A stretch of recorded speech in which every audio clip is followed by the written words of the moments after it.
Agora veja a nossa demonstração da caneta que escreve sozinha.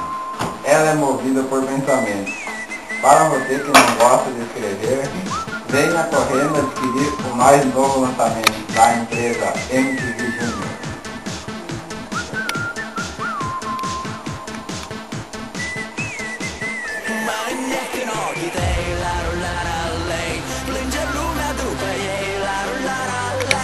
Ești un înger pe pământ despre tine cânt și zi și noapte, la-la-lei.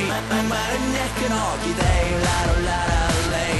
Plânge lumea după ei, la-la-la-lei. Ești un înger pe pământ despre tine cânt și zi și noapte.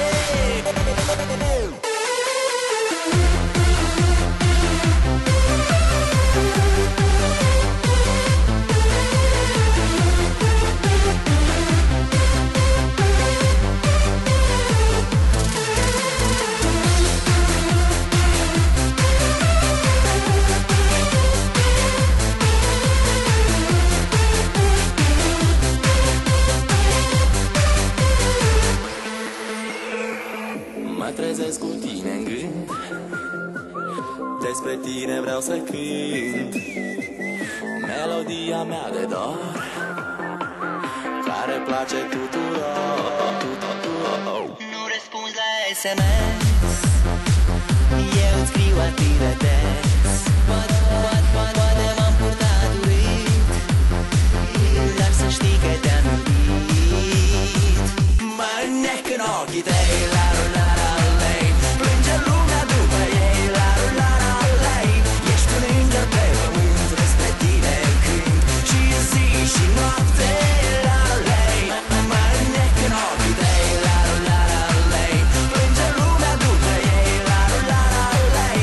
Ești un înger pe pământ despre tine cânt și zi și noapte.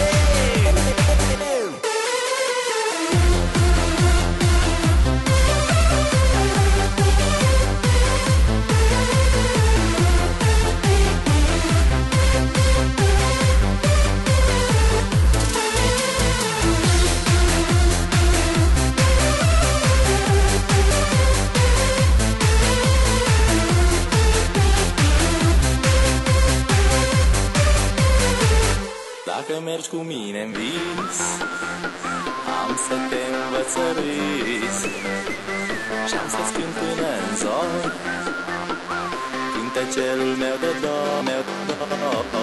Nu răspunzi la SMS, eu îți scriu atât de des.